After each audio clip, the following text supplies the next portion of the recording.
যুক্তরাষ্ট্র ও ইরানের মধ্যে যুদ্ধবন্ধের লক্ষ্যে আনুষ্ঠানিক চুক্তি স্বাক্ষর অনুষ্ঠান শুক্রবার সুইজারল্যান্ডে হওয়ার কথা থাকলেও তা বাতিল করা হয়েছে। মধ্যস্থতাকারী দেশ পাকিস্তান জানিয়েছে, দুই দেশের প্রেসিডেন্ট এরই মধ্যে ভার্চুয়ালি সমঝোতায় সই করায় আনুষ্ঠানিক আয়োজনের প্রয়োজন নেই।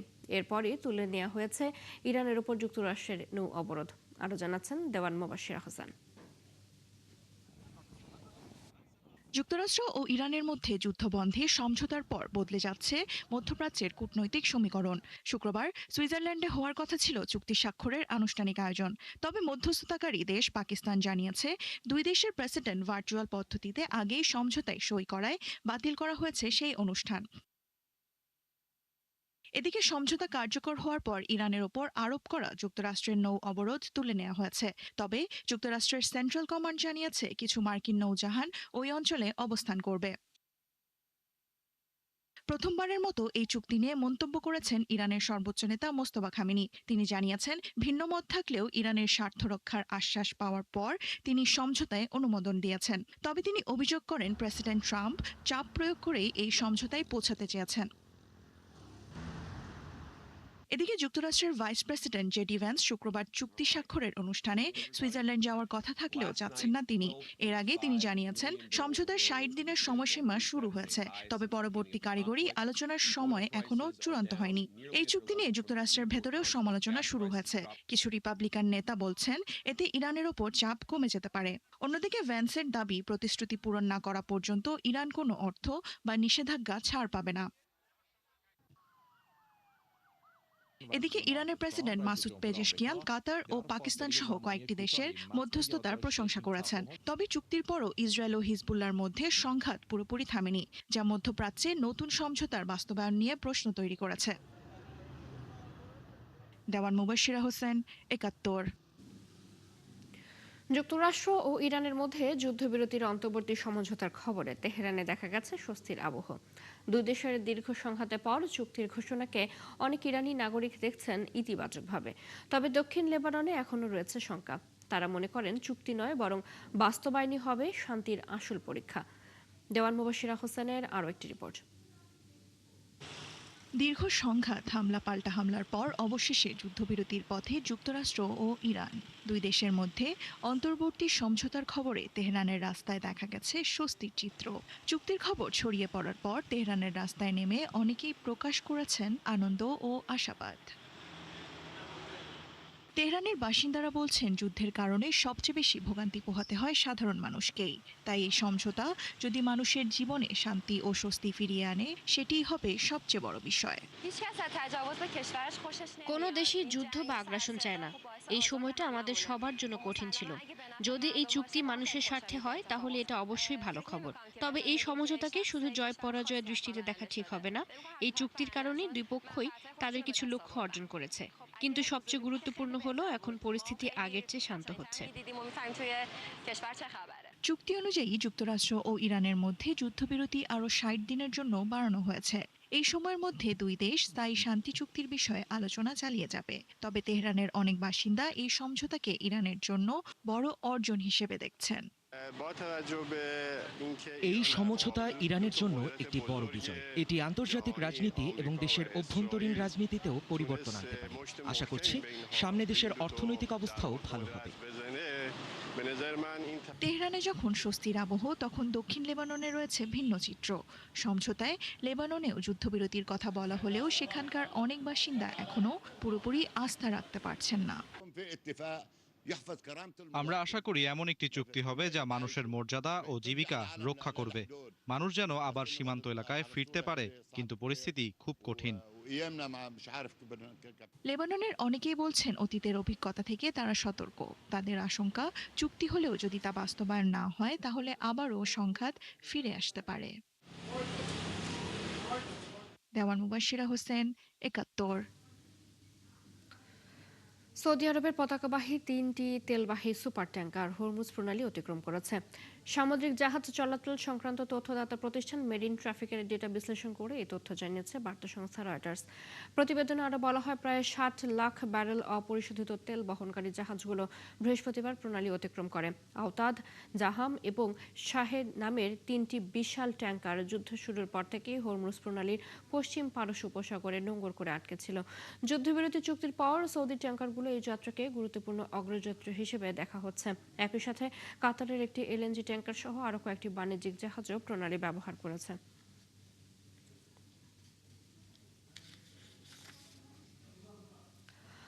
বছরের পর বছর ধরে বিশ্বের বিভিন্ন দেশে আটকে আছে ইরানের বিপুল পরিমাণ অর্থ। মার্কিন নিষেধাজ্ঞা, আন্তর্জাতিক ব্যাংকিং বিধিনিষেধ এবং ভূ রাজনৈতিক টানাপোড়েনের কারণে তেহরান নিজের অর্থের বড় একটি অংশ ব্যবহার করতে পারছে না। যুক্তরাষ্ট্রের সাথে নতুন করে শুরু হওয়া আলোচনা এবং সম্ভাব্য নিষেধাজ্ঞা শিথিলে সেই জব্দ সম্পদ ফিরে পাবে ইরান, যা দেশটির গুরুত্বপূর্ণ অর্থনৈতিক লক্ষ্য হয়ে উঠেছে। বিস্তারিত রিপোর্টে। বিদেশে আটকে থাকা সম্পদের পরিমাণ নিয়ে ভিন্ন ভিন্ন হিসাব থাকলেও ইরানের দাবি, বিশ্বের বিভিন্ন দেশে তাদের 10,000 কোটি ডলারেরও বেশি অর্থ রয়েছে, যা তারা সরাসরি ব্যবহার করতে পারছেন না। এই অর্থের বেশিরভাগই এসেছে তেল, গ্যাস এবং বিদ্যুৎ রপ্তানি থেকে। কিন্তু মার্কিন নিষেধাজ্ঞার কারণে সংশ্লিষ্ট দেশগুলোর ব্যাংক ও আর্থিক প্রতিষ্ঠানগুলো সেই অর্থ তেহরানে স্থানান্তর করতে পারেনি। ফলে বছরের পর বছর ধরে অর্থগুলো বিভিন্ন দেশে জমা হতে থাকে। জব্দ সম্পদের সবচেয়ে বড় অংশ রয়েছে চীনে। আন্তর্জাতিক নিষেধাজ্ঞা সত্ত্বেও দেশটি দীর্ঘদিন ধরে ইরানি জ্বালানির অন্যতম বড় ক্রেতা। সেই তেল বিক্রির বিপরীতে জমা হওয়া অর্থের একটি অংশ বিভিন্ন পণ্য আমদানিতে ব্যবহার করা হলেও বিপুল অঙ্কের অর্থ এখনও অব্যবহৃত অবস্থায় রয়েছে। চীনের পর সবচেয়ে বেশি অর্থ আটকে আছে ইরাকে। ইরানের বিদ্যুৎ ও প্রাকৃতিক গ্যাস আমদানির বিপরীতে প্রায় 10 থেকে 15 বিলিয়ন ডলার বাগদাদের আর্থিক ব্যবস্থায় জমা রয়েছে। তবে মার্কিন নিষেধাজ্ঞার কারণে ইরাক সরকার এই অর্থ সরাসরি তেহরানের কাছে হস্তান্তর করতে পারছে না। ফলে অর্থ থাকলেও তা ব্যবহারের সুযোগ সীমিত হয়ে রয়েছে। একসময় ইরানি তেলের বড় ক্রেতা ছিল ভারত ও দক্ষিণ কোরিয়া। 2018 সালে যুক্তরাষ্ট্র নতুন করে নিষেধাজ্ঞা আরোপের পর দুদেশের ব্যাংকিং ব্যবস্থায় ইরানে প্রায় 7 বিলিয়ন ডলার করে আটকে যায়। পরে দক্ষিণ কোরিয়ায় থাকা প্রায় 6 বিলিয়ন ডলার কাতারে স্থানান্তর করা হলেও সেই অর্থ কেবল মানবিক খাতে ব্যবহারের শর্তে রাখা হয়েছে। ফলে বাস্তবে ইরান এখনও ওই অর্থের পূর্ণ নিয়ন্ত্রণ পায়নি। এছাড়া জাপান, ওমান, লুক্সেমবার্গ সহ আরও কয়েকটি দেশেও ইরানের কিছু অর্থ আটকে রয়েছে। অর্থনীতিবিদদের মতে, দীর্ঘদিনের মুদ্রাস্ফীতি, বৈদেশিক মুদ্রার সংকট এবং দুর্বল রিয়ালের চাপে থাকা ইরানের জন্য এই সম্পদ ফেরত পাওয়া হতে পারে বড় ধরনের অর্থনৈতিক স্বস্তি। তাই তেহরানের কাছে এই অর্থ শুধু আটকে থাকা সম্পদ নয়, বরং অর্থনৈতিক পুনরুদ্ধারের সম্ভাব্য চাবিকাঠি। চৈতি সরওয়ার, ৭১। রাশিয়া ইউক্রেন যুদ্ধ শুরুর পর মস্কোকে লক্ষ্য করে সবচেয়ে বড় ড্রোন হামলা চালিয়েছে ইউক্রেন। এতে ক্ষতিগ্রস্ত হয়েছে রাশিয়ার একটি তেল শোধনাগার। ড্রোনের আঘাতে বিভিন্ন স্থানে আগুন ধরে গেছে, রাজধানী জুড়ে ছড়িয়ে পড়েছে ড্রোনের ধ্বংসাবশেষ। ইউক্রেন বলছে, রাশিয়ার অব্যাহত হামলার জবাব দিতেই এই অভিযান চালানো হয়েছে। অন্যদিকে পাল্টা ক্ষেপণাস্ত্র ও ড্রোন হামলা চালিয়েছে রাশিয়াও। আরাফাত ইসলামের রিপোর্ট।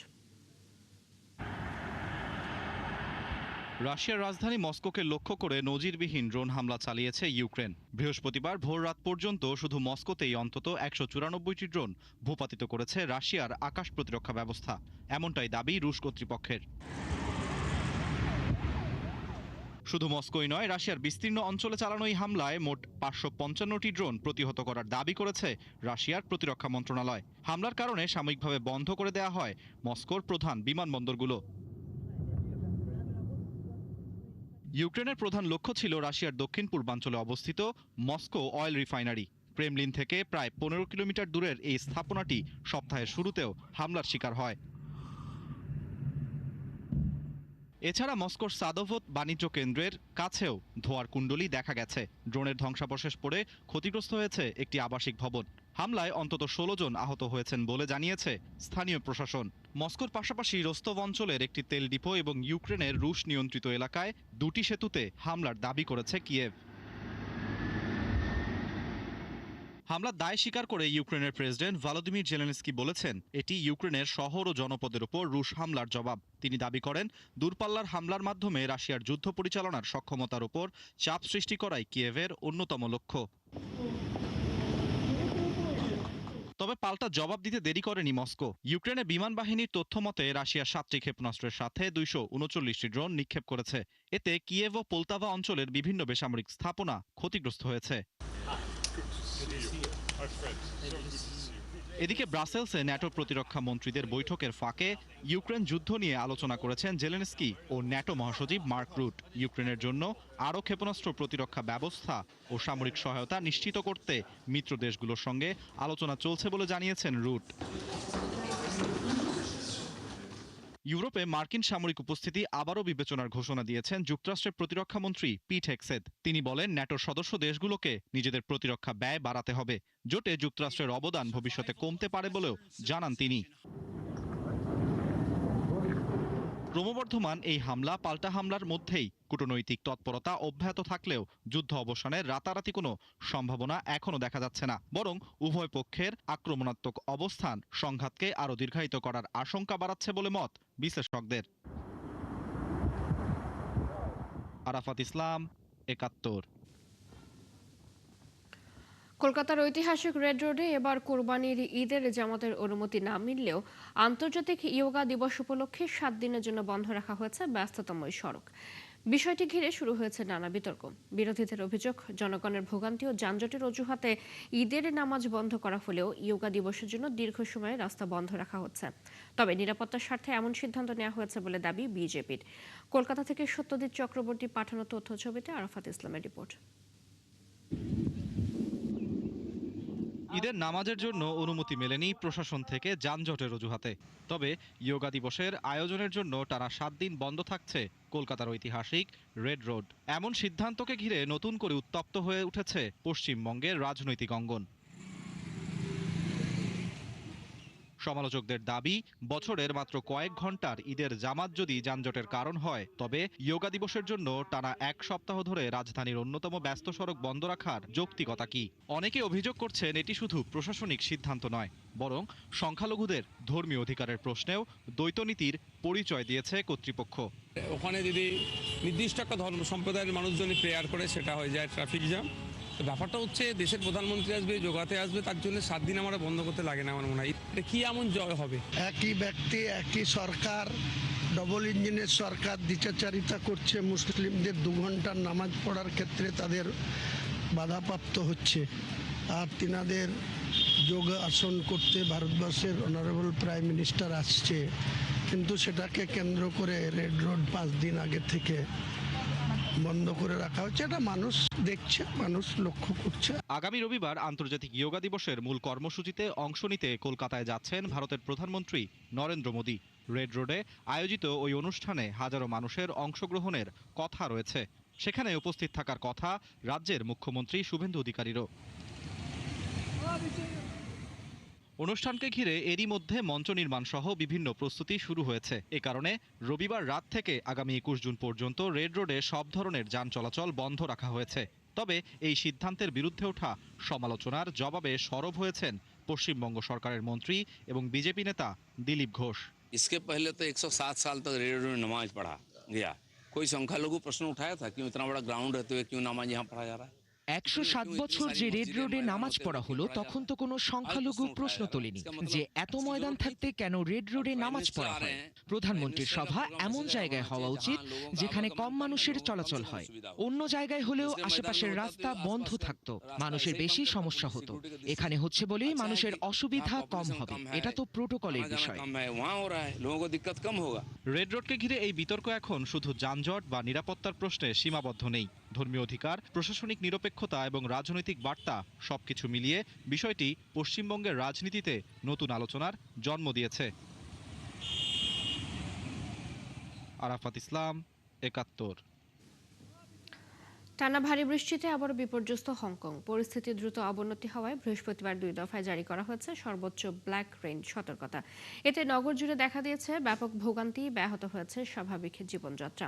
সর্বোচ্চ সতর্কতা জারির পর বন্ধ ঘোষণা করা হয় স্কুল। পাশাপাশি অনেক প্রতিষ্ঠান তাদের কার্যক্রম সীমিত বা স্থগিত করে।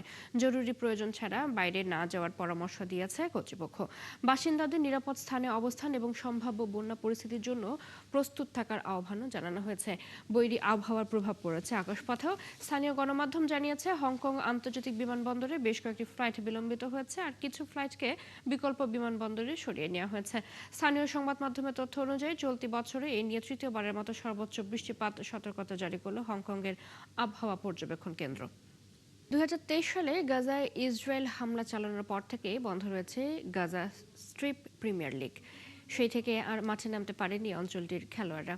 গাজার বেশিরভাগ বাড়িতে এখন আর নেই কোনো টেলিভিশন, যেখানে বসে তারা টেলিভিশনে বিশ্বকাপ ফুটবল উপভোগ করবেন। তারপরও ইসরায়েলের হামলার ভয় আর নানা বিপত্তির মধ্যেও বিশ্বকাপ দেখছেন গাজার বাসিন্দারা। সৃষ্টি ঘটকের রিপোর্ট। গত শনিবার কাতার বনাম সুইজারল্যান্ডের মধ্যকার ম্যাচটি যখন শুরু হতে যাচ্ছিল, তখন আরাউই তার পুরনো গাজা স্পোর্টস ক্লাবের পেশাদার জার্সি এবং আন্তর্জাতিক প্রতিযোগিতায় জেতা পদকগুলো পরেছিলেন। ইসরায়েলি সামরিক অভিযানের কারণে বাস্তুচ্যুত গাজাবাসীদের আশ্রয় কেন্দ্রে পরিণত হওয়া একটি স্কুলের কক্ষে বন্ধুদের সাথে বসে ম্যাচটি দেখার জন্য অন্ধকারের মধ্যে একটি জ্বলজ্বলে ল্যাপটপের ওপর ঝুঁকে ইন্টারনেট সিগন্যাল খোঁজার চেষ্টা করছিলেন তিনি। গাজাবাসী বাইরে বের হলেও কখনো ভয় থেকে মুক্ত থাকতে পারেন না। এই ক্যাফেটিকেও লক্ষ্যবস্তু করা হতে পারে যে কোনো সময়। কিন্তু আমরা যে কষ্টের মধ্য দিয়ে যাচ্ছি, সবকিছুর পরও আমরা আমাদের জীবন চালিয়ে যাচ্ছি এবং আমরা ম্যাচ দেখব। গাজা সিটির রয়্যাল ক্যাফে পরিচালনাকারী আলা বাবলি মধ্যরাতের পর জ্বালানি চালিত জেনারেটর বন্ধ হয়ে গেলেও গভীর রাতের ম্যাচগুলো যাতে স্ক্রিনে দেখানো যায় সেজন্য দুটি বিকল্প বিদ্যুৎ লাইন এবং একটি ব্যাকআপ ব্যাটারির ব্যবস্থা করেছেন। ক্যাফের দেয়ালে ঝুলানো মিশর ও মরক্কোর পতাকা। ইন্টারনেটের সমস্যা তো আছেই, আর ড্রোনের শব্দ শুনতে পাচ্ছেন।